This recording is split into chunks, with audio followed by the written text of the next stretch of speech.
ShinRobjira.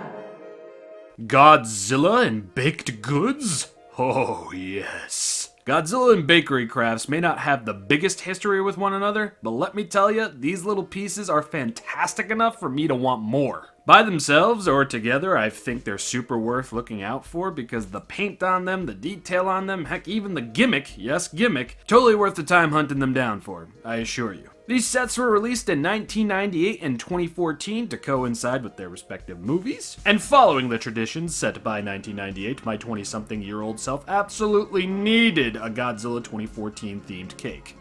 Both of these sets came with cupcake topper rings, and both centerpieces look really good for being, cake toppers. Unfortunately though, 1998 and 2014 are apparently the only sets from the company, and they did nothing for KOTM, GBK, or even Kong Skull Island. I find that to be a super bummer because I really would have loved to see what they did with those films, especially KOTM.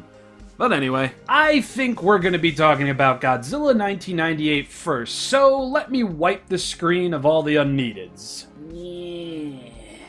There we are! And here we have the Bakery Crafts Godzilla 1998 set, complete with cupcake topper rings, and we're going to be taking a look at these first, but it's going to be very quick, because as you can tell, they are just ring-shaped pieces of plastic that would go on cupcakes and such, and you could fit them on your fingers if you didn't have giant Italian sausage fingers like me. And essentially, we've got some artwork of Godzilla 1998 on there, looking really cool with the logo right in front of them. I especially like all of the green tones that were thrown in here. Green was Godzilla 1998's main color, and I really like that they added that to the overall picture on the ring. And it's not just on this one. That amount of green is going to be on the violet looking ones. Yes, both of them, and I just like how these look. Very simple, don't think they really could have been done any better for the time that they were made, so I'll give these guys a solid star. Now on to the main event. Here we have Godzilla 1998 in a lurching forward pose in front of some buildings over here. And let it sink in, this was a cake topper, and it looks this freaking good. Of course he is a little banged up, as I have had him since 1998. But the attention to detail and the paint on this guy alone, way more than anybody would have expected. We have individually painted teeth, we have some piercing red eyes, and they look good on both sides, although the teeth on this side do look like they've worn down a little bit. And the straight on shot is a little goofy looking. I feel like his jaw is a little like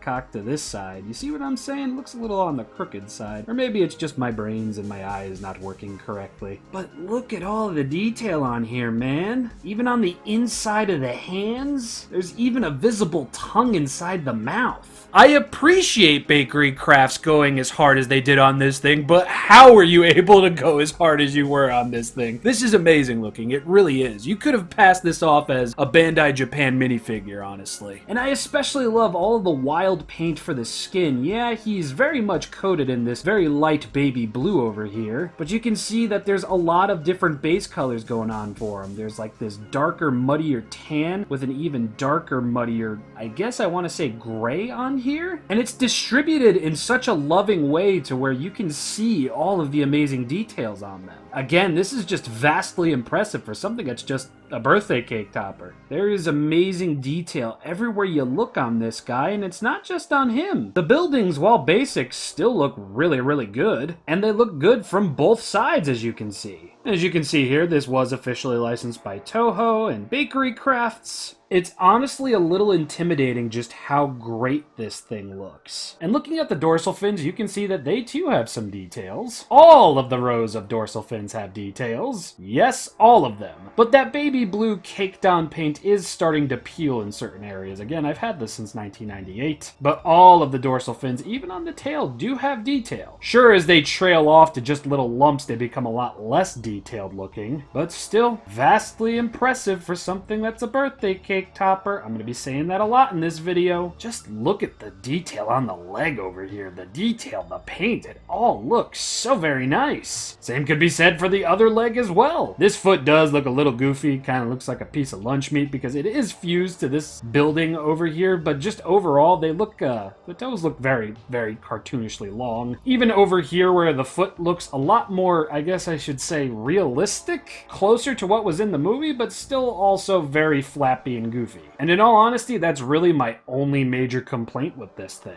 Beautiful detail, beautiful paint, and just overall a really lovely looking 1998 shelf stuffer. I'm gonna give Godzilla 1998 from Bakery Crafts a solid star in terms of paint and in detail, bringing this guy's rating up to 3 solid stars for the rings and for the figure overall. Now, let's take a look at Bakery Crafts' 2014 Godzilla set. And here we have him, Godzilla 2014, his little cupcake topper ring, and a cake banner, as I'm just going to call it. Think street signs, but for pastries, and this is honestly really nice. It's a little on the cheap side, kind of flimsy as you might see. It's just a piece of what feels like low-grade photography paper, but the overall detail and print of what's going on in the background is rather nice. I like that it turns to the ocean for the pointed parts over here, which would have gone into the cake. And this would essentially sit behind Godzilla on the cake, or they would be congruent to one another like so. I don't particularly remember how my cake was dressed, I just know that these things were on them and I loved them and I couldn't wait to just play with them.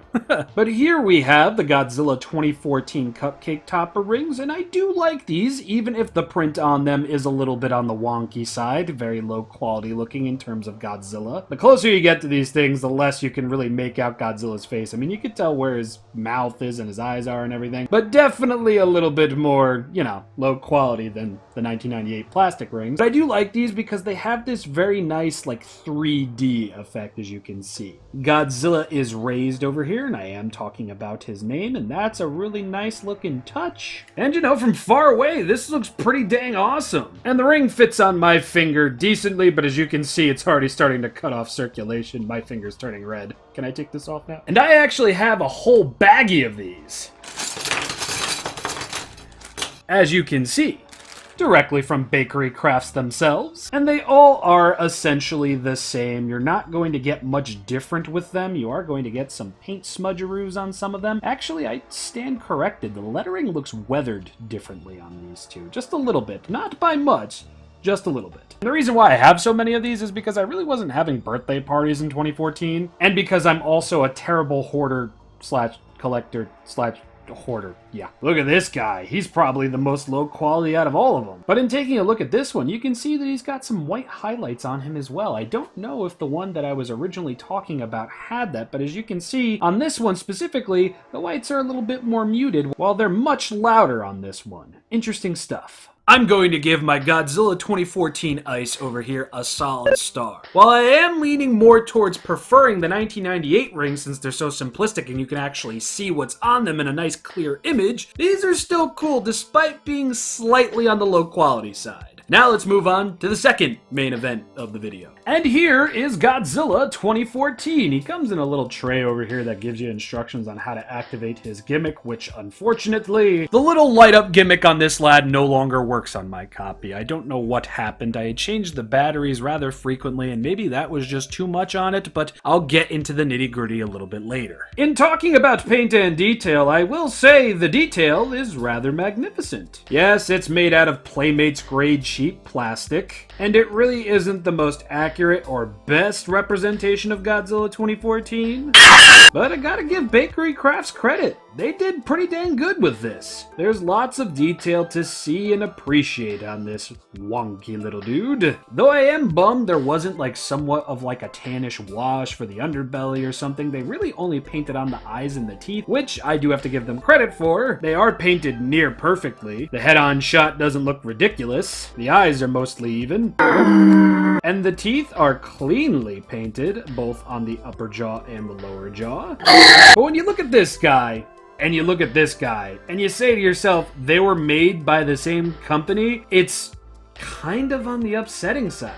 Granted, I'm not too sure what the budgetary constraints were for both 98 and 2014 when it comes to merchandising, but if I had to take a guess, I would say Bakery Crafts probably had a bigger budget for the 98 film than the 2014 film. But something this guy has that 1998 does not is an opening mouth. Said gimmick would turn this transparent tongue blue to make it look like Godzilla was firing or charging his heat ray, and you could open and close it with the flick of this dorsal fin over here.